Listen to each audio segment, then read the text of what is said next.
encourage non-filers to sign up for the largest child tax credit in history. The American Rescue Plan increased the child tax credit to $3,000 for families whose children are between 6 and 17 years old, and $3,600 for families with children under 6 years old, and allows half of that tax credit to be paid to families in advance through a monthly check or direct deposit. So starting on July 15th, almost all families who have filed taxes in the last 2 years will receive this monthly payment automatically. This means most families with 2 young children would receive a monthly payment of $600 starting in July. But we want to make sure that everybody who's eligible signs up. Hence, we've launched a website, childtaxcredit.gov, very easy to remember. And if anybody is not sure, maybe they haven't filed taxes because they're not required to, they can go there and learn if they're eligible for this incredible benefit. Second, today the United States, in coordination with our allies and partners in Canada, the European Union, and the United Kingdom, has taken a number of actions to impose costs on the Lukashenko regime in Belarus for a variety of egregious acts.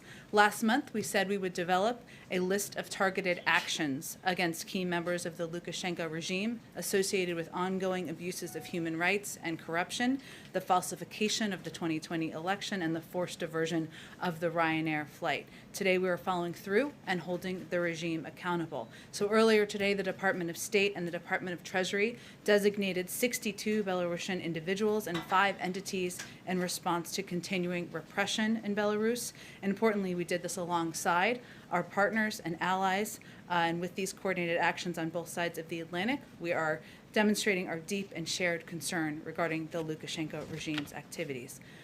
Finally, today, the Biden-Harris administration announced the distribution list for the remaining 55 million of the 80 million doses of America's own vaccine supply President Biden has pledged to send out globally and allocate by the end of June in service of ending the pandemic.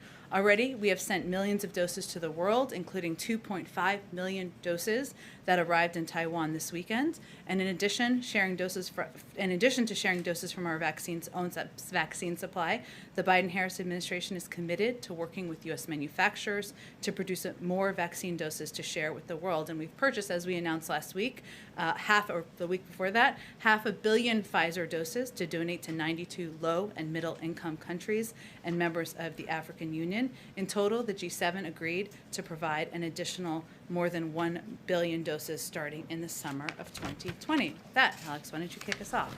Right. I have a few. The first is on that vaccine allocation. The president promised to distribute those 80 million by the end of the month, but he's obviously falling short of that goal. So is there any indication that the red tape in this distribution is costing lives at this point? Why is it taking so long?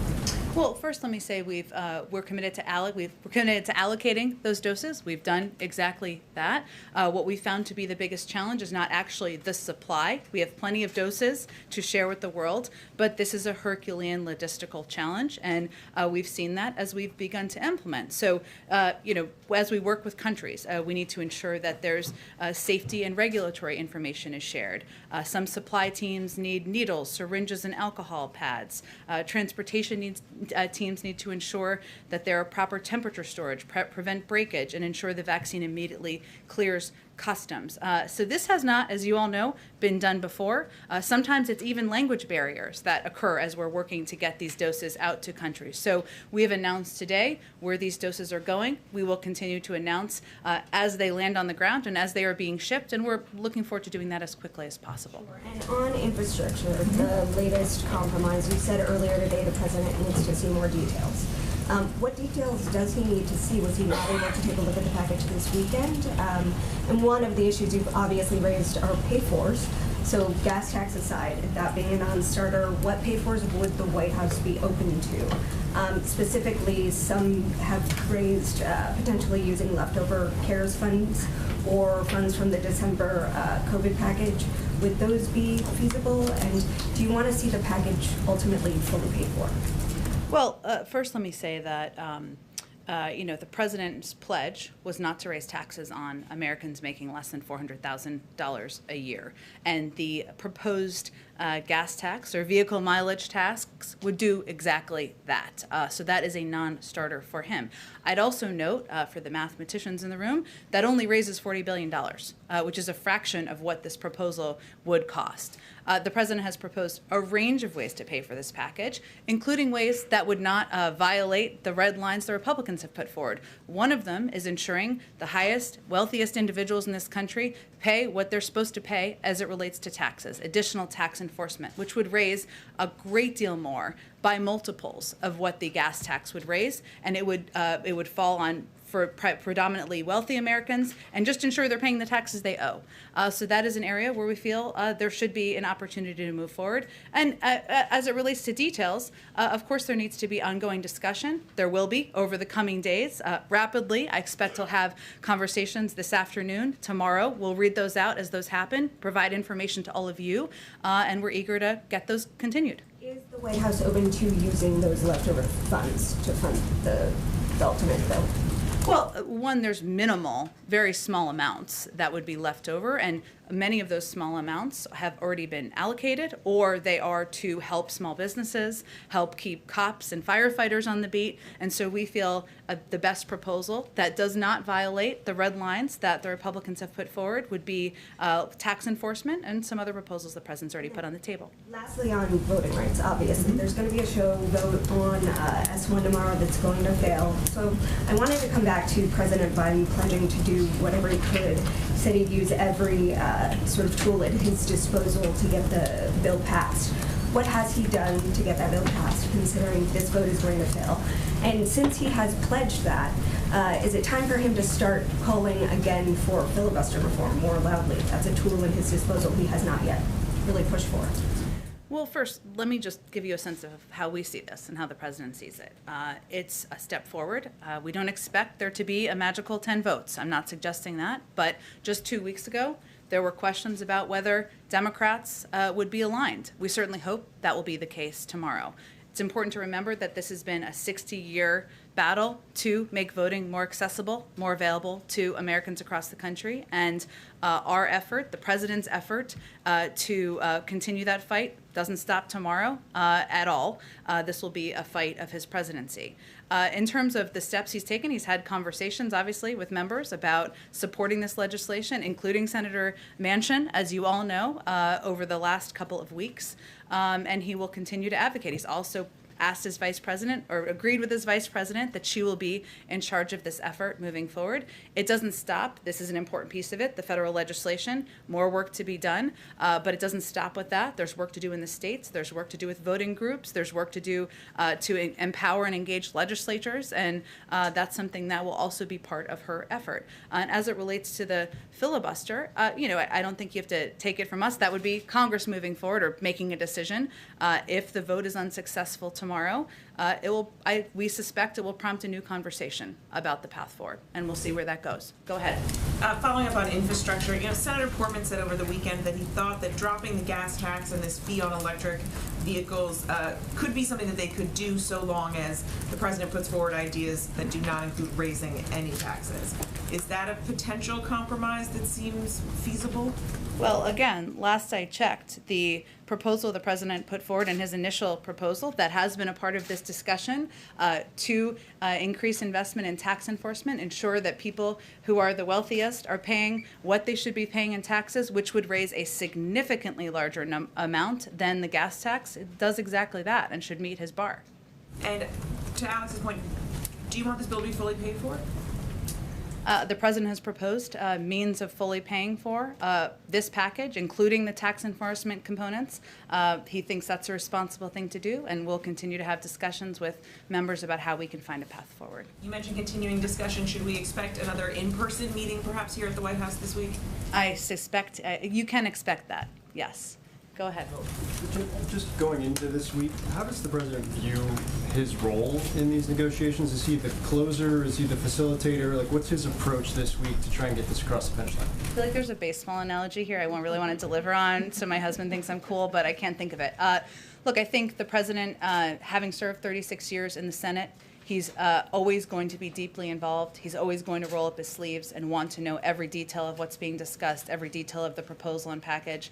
As I noted in response to Mary's question, I suspect he'll have some members here over the next couple of days to have those discussions in person. So I don't know how I will leave it to all of you to characterize or give a label for that, but he's ready to roll up his sleeves. The door to the Oval Office is always open, and he'll be deeply involved and engaged in these negotiations over the coming days. And some progressives have made the ask that if you're going to move forward with this bipartisan package, moderate senators commit to them to supporting the reconciliation piece of this as well, the second track, if you will. Will the president also seek that commitment from the moderates if they do move forward on a bipartisan piece of legislation? Well, I would say that the president sees this as a process that has multiple paths forward, and the reconciliation process, which is already underway, being led through the budget committees in Congress, is an important component of that. And a number of his priorities and his proposals that he's put forward are not a part of this negotiation or not a part of this discussion that's happening in a bipartisan manner. So he certainly would like to see that move forward, and he will make that case to others as well. And just one last quick one. Does he support the Manchin language on the voting rights issue? Well, again, I think this is a compromise, and as that happens, as compromises happen, it means there's a lot that you like about it, and it may not be everything you love, but he certainly sees this as a step forward. And as Stacey Abrams said over the weekend, incremental steps forward in making voting rights more accessible, making voting more available is a good thing. And he certainly is appreciative of the efforts by Senator Manchin and others to continue to make progress on voting rights, which he feels is a huge priority. Go ahead. Some quick follow-ups on things that have already been discussed. Sure. First, on infrastructure, the meeting that would be taking place at the White House this week, do we have a day or people who would be attending on that yet? It's an excellent question. We will provide more details to you as soon as we have them, but I suspect it could be more than one engagement. Okay. And then on voting rights, there's been a lot of concerns expressed about whether it's the Manchin proposal, the two bills that have been already floating in Congress, that they actually don't address the key issues that are being faced right now, which is local election officials being removed, being taken, their power being taken away from them. Is the White House going to say anything about what more needs to be done to deal with those specific issues that are happening right now? Yeah, I think that's an important point to raise. Even if the voting rights bill was sailing across the finish line with support of every member of Congress, there would still be more to be done, and that's why the Vice President is going to be leading this effort. You're right that some of that is protections for officials in states. Some of that is, frankly, pushing back on the more than 40 states where there's legislation moving forward that makes it more difficult for people to exercise a fundamental right, which is the right to vote. So, again, this is not the end of our effort. This is in some ways the beginning. And there is going to be more work done by the President, by the Vice President, by the administration to expand access to voting rights. And then one more thing, just on the financial regulation meeting that's happening in the Oval Office today.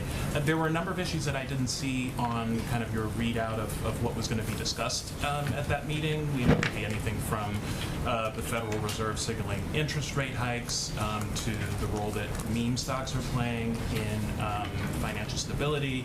Just anything. I mean, are those issues going to be raised, and what more is going to be just focused on? Well, we'll provide a readout of the meeting when the meeting concludes. I would note that it is a routine meeting, and most presidents meet with their financial regulators. There is, of course, a couple of items on the proactive agenda, and when it's concluded, we'll provide a readout, including the state of the country's financial institutions, work that they're all doing to promote financial stability, implementation updates around climate-related financial risk, agency actions on financial inclusion and access to credit. That's the proactive agenda. As you know, in these meetings, different topics come up, but this is, again, in our view, a standard and routine meeting where they'll discuss, the focus will really be on those topics. Are you expecting any decisions to come out of it? I think it's more of an update than it is a decision. Go ahead. Thanks, Jen. Back on infrastructure, aside from the gas tax, now that the president has had a chance to take a look at the bipartisan plan, what does he think of it?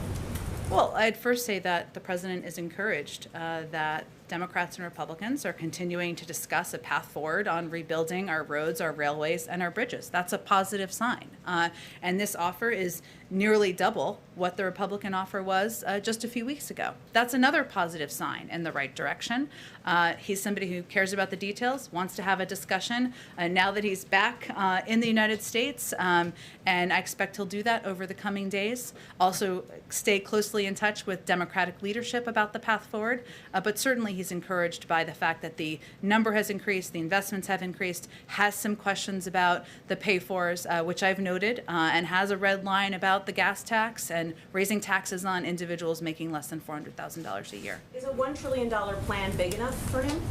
Well, I don't think we see this as a one step. There is a reconciliation process that's ongoing, and that addresses and includes a number of the president's key priorities, including making pre-K universal for kids across the country, which would increase the likelihood of graduating by more than 50%, making community college more accessible. There's a lot of investments and proposals the president has put forward because he thinks they're important for our economy, for the American workforce, for our competitiveness, and a lot of those will be included in a budget process that's already moving forward. So even if this plan doesn't end up being as big as he would like it to be, he believes there are other ways to get those policies enacted? There are a lot of vehicles to move his bold ideas forward. On Medicare, does the president support Bernie Sanders' proposal to include dental and vision in Medicare? It's a great question. I actually haven't talked to him about this, so I don't want to speak out of turn. Let me do that, and we can get you all an answer on that. Finally, can you describe what safeguards the administration has in place to make sure that the children of top officials don't get preferential treatment in hiring? Sure. Well, let me say first that we have the highest ethical standards of any administration in history. A number of ethics officials have conveyed that, and we're proud of that. We have also staffed up at an unprecedented pace, and this is the most diverse administration in American history. So we certainly expect that everyone will abide by those high ethics standards. That applies in how we operate. It also applies in how hiring is done. Please. Go ahead. With the president back from his trip, with the kind of progress you've talked about that he sees on infrastructure, is he seeing this as an inflection point in terms of urgency? Is his mindset at all different after being rather patient in his approach with outreach? How would you describe where his head is right now concerning how quickly something can get done? Because there are a lot of people who are feeling like it's taking too long and that perhaps he has to have a more active central public role. Well, I'd first say that having lived through a lot of legislative battles himself, he knows that sometimes they take some time. The sausage making takes some time. But to your point, he does not feel the time is unlimited, and he would like, it is not weeks in his view in terms of moving forward and seeing if there's a bipartisan path forward. So that is why he's eager to have these meetings and discussions over the coming days in the White House and see what it looks like, see if we can address some of the questions he has about this proposal, and certainly he'd like to move forward sooner rather than later. And on Iran, the newly elected president has indicated that he does not wish to meet with President Biden or to engage on the components of the JCPOA. What is the president's view on that? Well, we don't currently have diplomatic relations with Iran or any plans to meet with at the leader level, so it's unclear that anything has actually changed on that front. I will say that the president's view and our view is that the decision maker here is the supreme leader. That was the case before the election, is the case today, will be the case probably moving forward. The Iran nuclear negotiating teams just finished their 6 rounds of talks.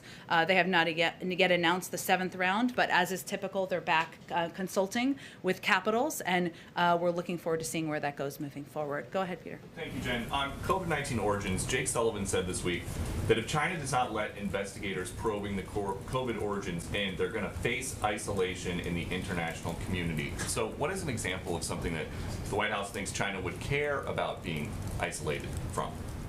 Well, I would say that, as you know from covering the trip, last week there was a great deal of calibration around in the global community among the world's largest democracies, the world's most important security partners, about how we were going to work together to address the rising economic power of China and concerns where we have concerns, which the lack of transparency is certainly one of them. So I think what the president and what Jake Sullivan were referring to is the global community has taken notice. We're going to work together to exercise the necessary pressure on China to be a participant and to provide transparent data and access in this case. And China wants to have a role in the global community and global conversations, and certainly they would take note of that. And so the White House's position would be that isolation from the international community is more of a deterrent than, say, sanctions and threatening sanctions or some other form of punishment. I think the point that Jake was making is that China wants to be seen as a power in the world, as a central actor in the world, and they are not looking to have the global community align against them. And then on infrastructure, Bernie Sanders is pitching a reconciliation package that's up to $6 billion that includes some of the president's other priorities. Trillion. Sorry, $6 trillion. It's a lot more money that way. I'm just here to get you the accurate info. Thank you very much. If something $6 trillion big makes it to the president's desk, would he sign it, or is that too big? Well, first, we're not quite there yet. And I would also note that the president has put forward a way of paying for these proposals, including what he feels are necessary reforms to our corporate tax system, and asking the individuals, the highest income individuals, the top 1%, to pay more. And he's put a range of ideas out there on the table and proposals out there on the table. We're going to have discussions with Congress about what it looks like, what Democrats are comfortable with as well. There's a range of views in the Democratic Party as well, but we're not quite there yet. And the last one, a dozen or so states have now ended the federal unemployment benefits, the extra unemployment benefits. A couple more states are going to do that in coming days. Does the White House think that the governors who are ending these extra enhanced unemployment benefits before they expire are doing the right thing or the wrong thing? Well, we have continued to implement or continuing to advocate to implement these unemployment benefits for the remainder of their tenure, which is just a couple of months. We don't actually know, because the data doesn't exist yet, what the impact of the implementation in these states is. Our view is that American families, there are still millions of people out of work. They still need a little bit of extra assistance. We also don't think that these benefits should be never ending. Hence, they're going to expire in early September. So we know governors are going to make their decisions. We continue to believe that with more than 7 million people out of work, that there's still additional assistance we should give to the American public. Why don't you go ahead after you said Afghanistan? Thank you very much. My name is Nazira Azim Karimi. I'm Afghan freelancer journalist. As you know, President Ghani and Dr. Abdullah will travel on Friday to the White House, to Washington, and visit with President Biden.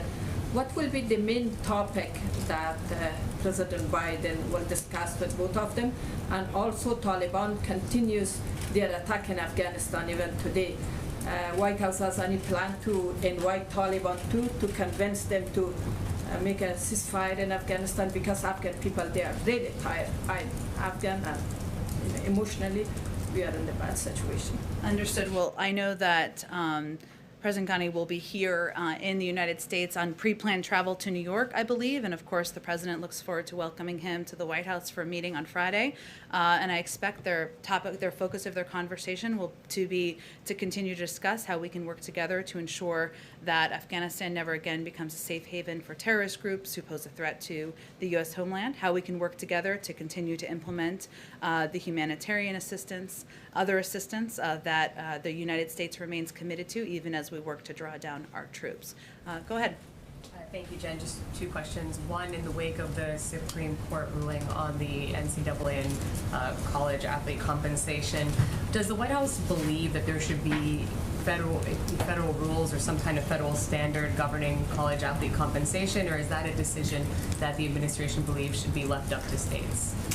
Let me just first say on the ruling that our view is that, of course, NCAA student athletes work very hard, both on the athletic field and in the classroom. I'm a retired one myself, and today's decision recognizes that, as with all Americans, their hard work should not be exploited. And the president believes that everyone who works should be compensated fairly for his or her labor. In terms of specific regulations, it's an excellent question. This is obviously a new ruling. I'd have to talk to our policy teams about that and where we might stand. And just one on COVID-19. Based on the current projections, it does not look like the president's July 4th target of getting 70% of the population at least one dose of the vaccine will be met. Of course, the administration has tried to incentivize vaccinations along with corporations and other partners. What else can the White House do at this stage to try and change the trajectory of vaccination rates? And what are the concerns of missing that target in terms of the president's desire to get back to normalcy? Well, first let me say we've made tremendous progress in our vaccination efforts to date, and the ultimate goal has been to get America back to normal, as you said, and we're looking forward to doing that even here at the White House. As you know, we've invited over 1,000 essential workers and military families to join the president on the South Lawn, and many more with fireworks on the Mall. What we've seen over the course of the past couple months in terms of progress is a massive reduction in the number of COVID cases by about 90%, a 95% reduction in the number of deaths that are down. That's significant progress. We set this bold, ambitious goal because we wanted to continue to make progress, and we're doing exactly that. We've seen 16 states meet it. What we've seen as we've dug into the data is that there is a big gap between individuals 25 and over and 18 to 25. 18 to under 25.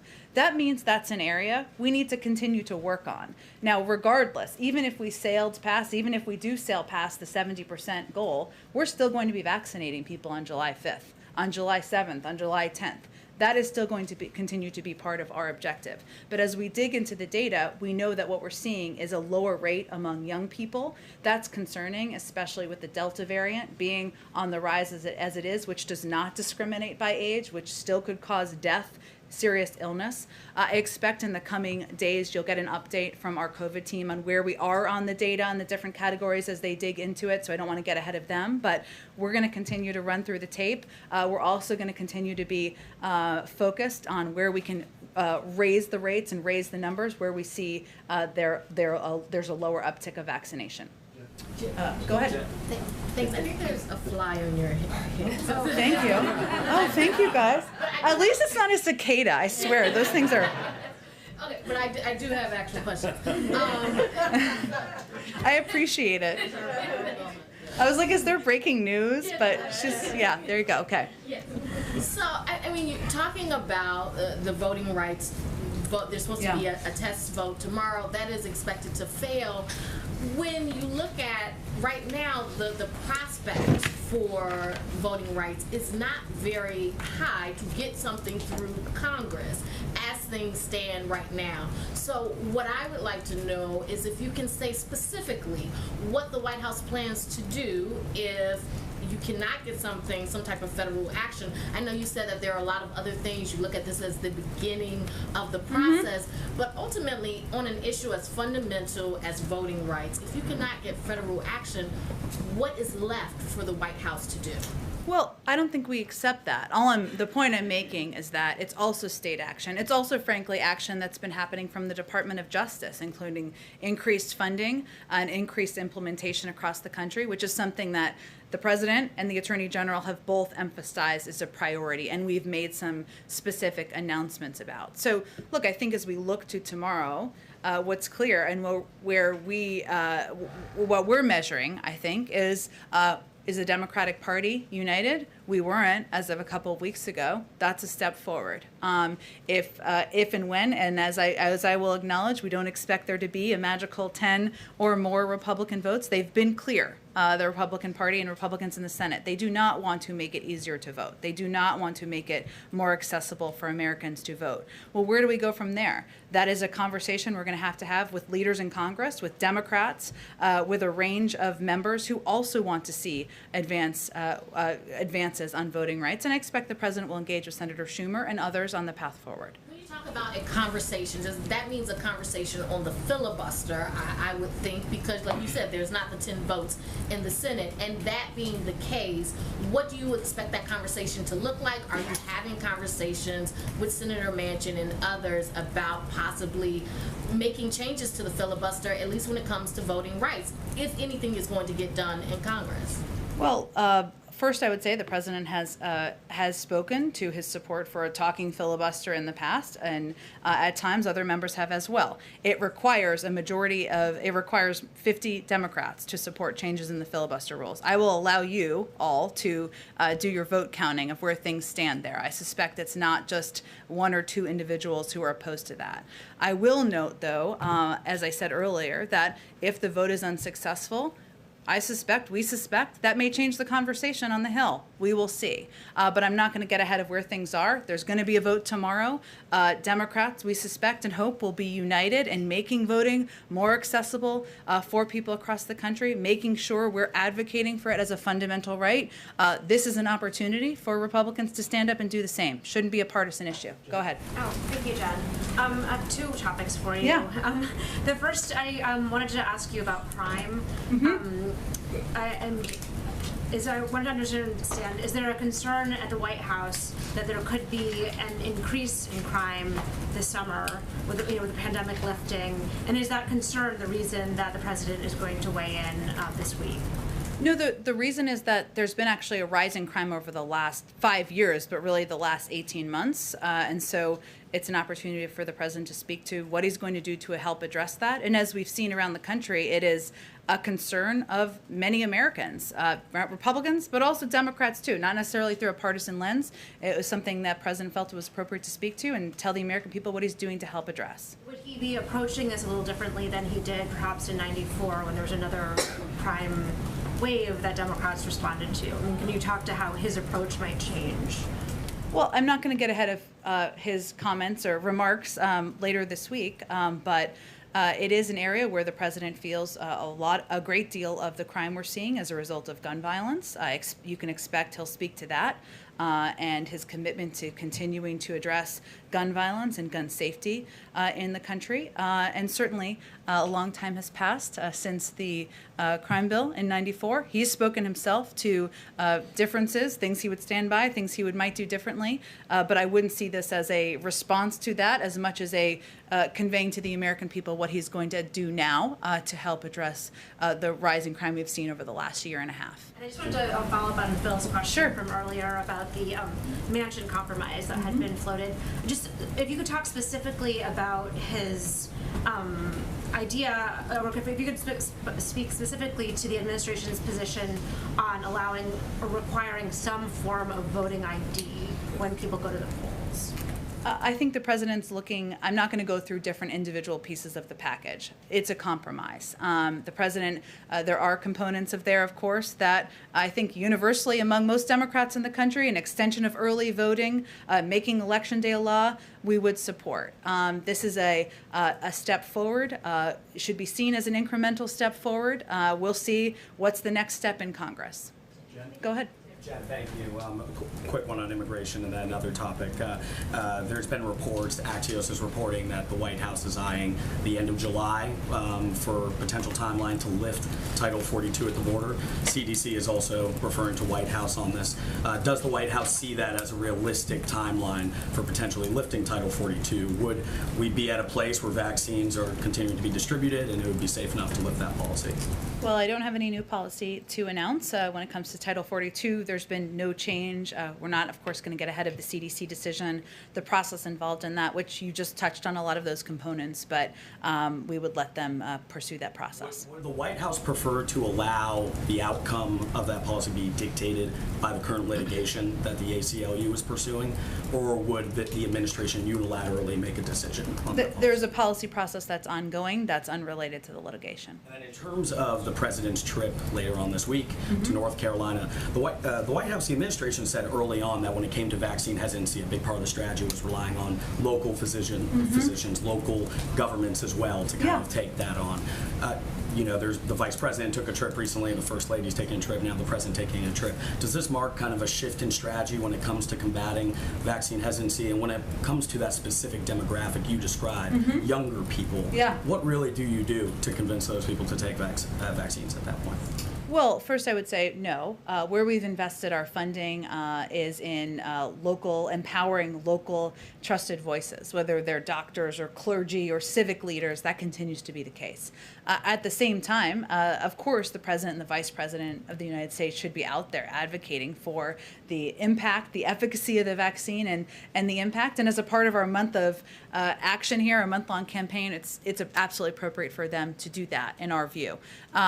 As it relates to young people, I think we'll use some of the same tactics we've deployed with a range of communities, right? Which is trusted voices, which is ensuring, if a college roommate or a former college classmate got the vaccine and now can go out and feel safe going out to restaurants and concerts, that's pretty effective. Maybe even more so than the President of the United States appearing in their local newspaper. That will continue to be an area we invest. We've also continued to make it as accessible as humanly possible. That's something we can do from the federal government. We've seen that as a barrier in the past. We've made progress. We've seen that as a barrier. We'll continue to do that as it relates to young people. We're also incentivizing. Yeah. Sorry about that. Oh, it's okay. Two questions.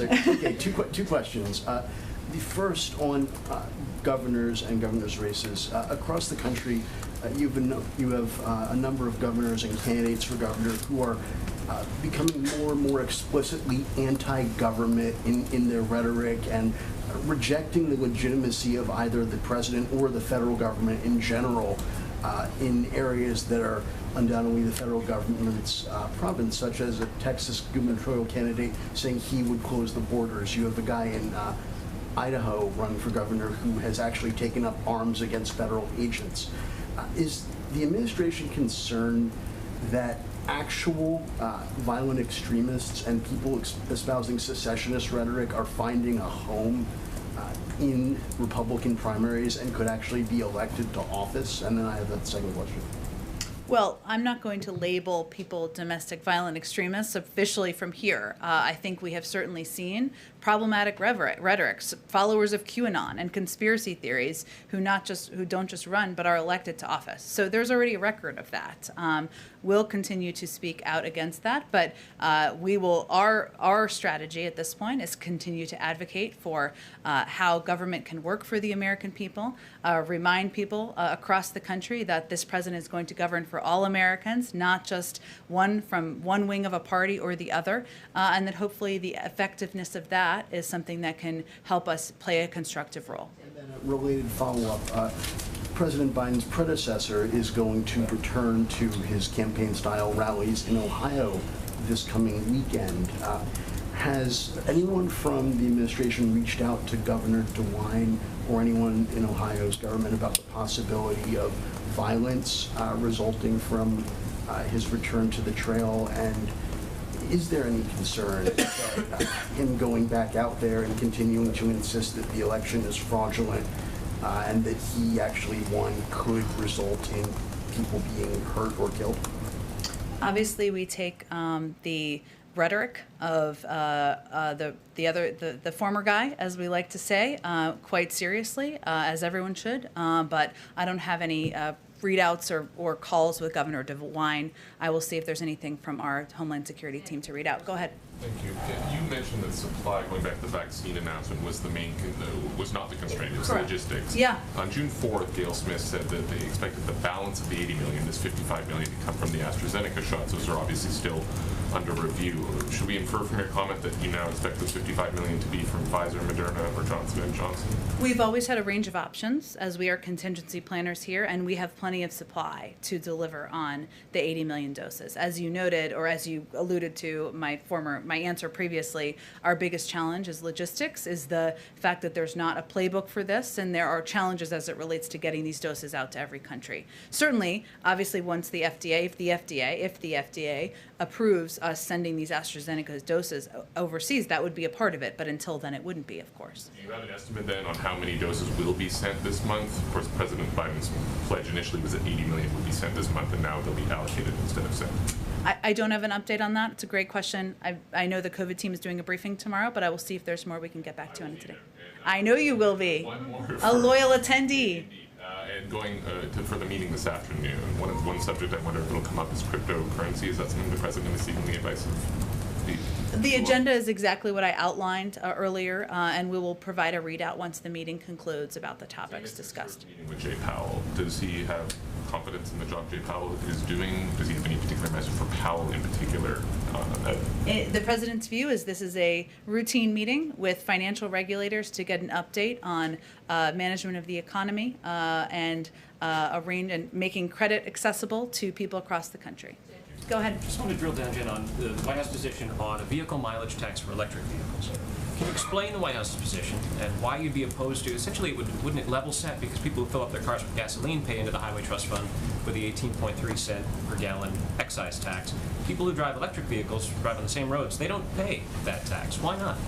Well, first I would say the president wants to grow the electric vehicle industry, wants more people to buy electric vehicles, wants to make them accessible to people across the country. That will help our climate, help create jobs in that industry as well. And his view is that there are plenty of ways to pay for these proposals, plenty of ways that will not leave the burden on any individuals across the country making less than $400,000 a year. That's the choice, and he feels we should have the burden on the wealthiest Americans as opposed to any other Americans. What's the long-term structural impact then on the Highway Trust Fund if, as you hope, more Americans drive electric vehicles, fewer people fill up their cars with gasoline? How do you sustain that if fewer people are paying that excise tax over time? I suspect Secretary Pete has thought about this. I'm happy to talk to him about it over the long term. But again, the purpose of this proposal is to move to electric vehicles as an industry where people are driving electric vehicles, making our climate healthier, but also creating jobs in this industry that he feels is an industry of the future. Go ahead. Thank you. The president has been criticized for giving Putin a list of 16 critical infrastructure targets that's considered off limits to cyber attacks. How did that idea come about? And why not tell Putin that everything inside of the United States is off limits? Well, first, I don't think it required the president providing a list for President Putin or Russia to determine what is critical infrastructure in the United States. I know that has been part of the conspiracy response to his proposal. The president was being clear.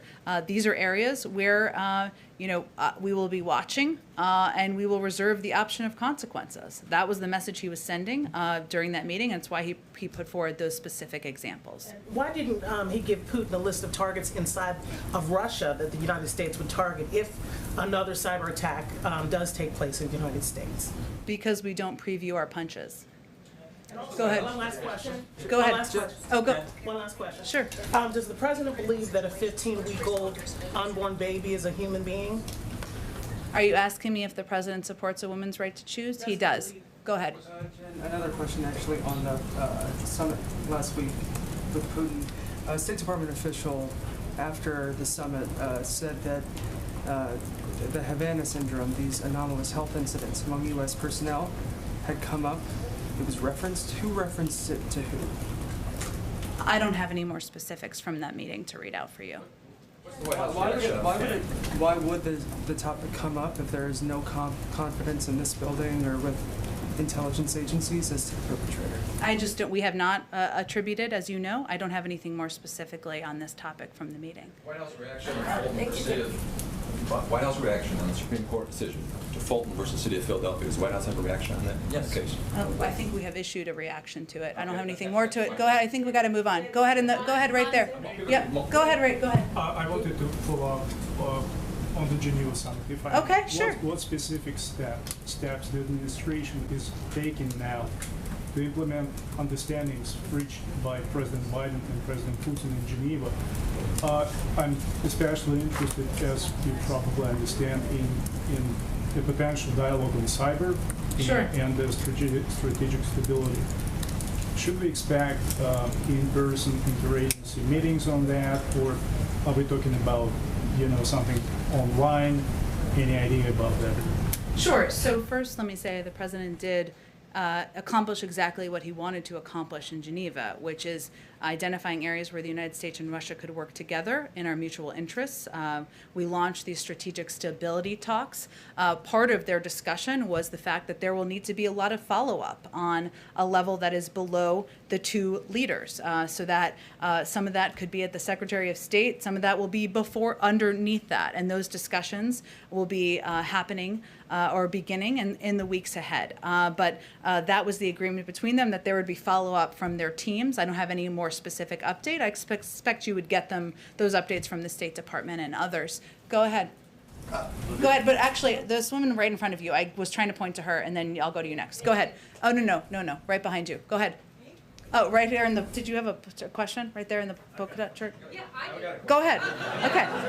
You can't tell. No, sorry. On the debt ceiling, there's Yes. going to be a fight coming up next month, and they've been known to be epic showdowns on debt ceiling. Yeah. So what is the president's stance on raising the debt ceiling, and if it cannot, no agreement can be reached, will the Treasury Department take extraordinary measures? The president believes that Congress will do what they've done 3 times during the Trump administration, which is to raise the debt ceiling.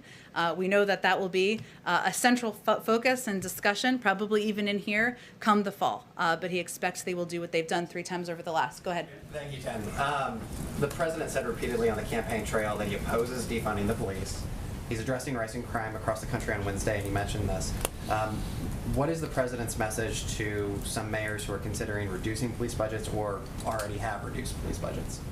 Well, I would say first, in the president's implementation of the ARP, part of the funding that goes to local and state authorities is to ensure that there are police that are kept on the beat. Obviously, state and local authorities are going to determine how they spend that money, but certainly he included that funding because he feels it's important to communities across the country. One more. Yeah. So I was wondering if you could tell us about the president's reaction. Some Senate Republicans are delaying confirmation of his OPM nominee over fears that if confirmed, she would incorporate what they see as detrimental critical race theory into federal directives. What is the White House's response to that delay?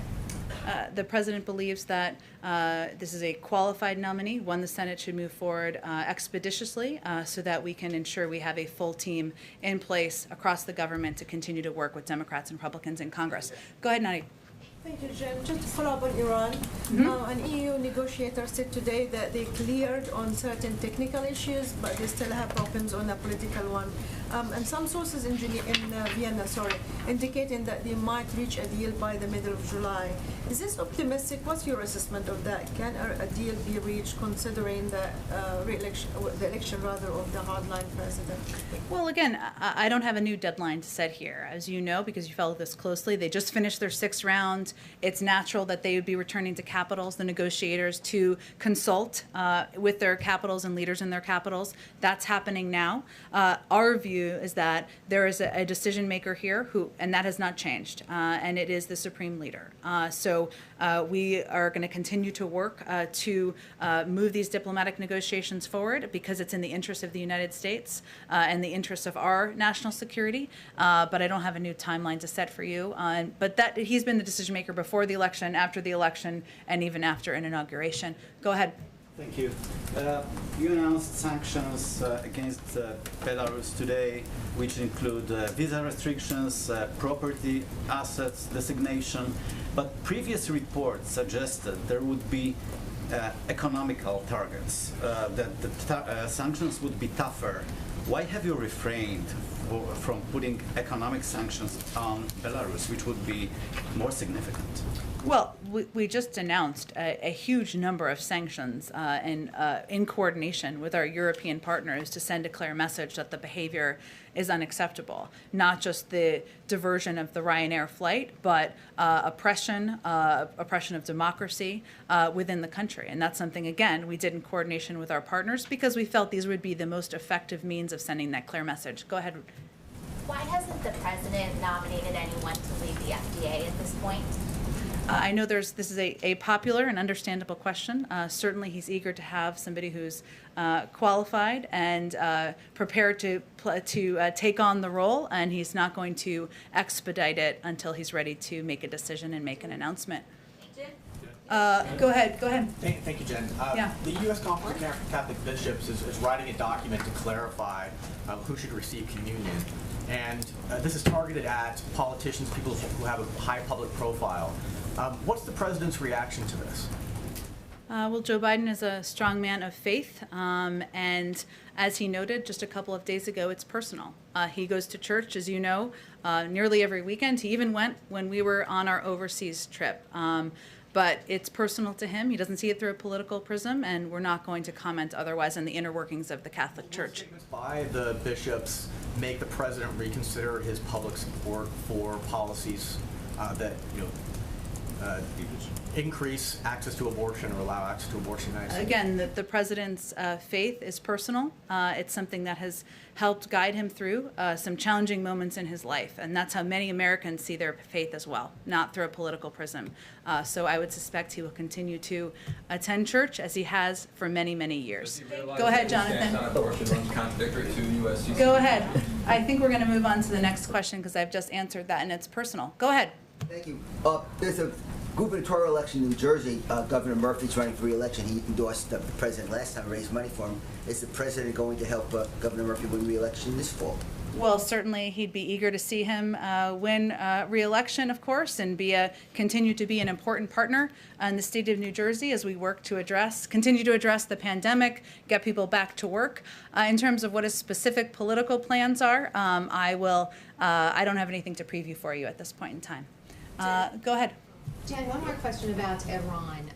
On Ibrahim Raisi, the new president-elect, he has said that he's accusing the U.S. of breaking promises, saying, quote, based on the nuclear deal, you were obligated to lift the sanctions and you did not fulfill your commitment. What does the president have to say about that? And then secondly, he's under U.S. sanctions for the 1988 political prisoner executions. So how do you deal with him?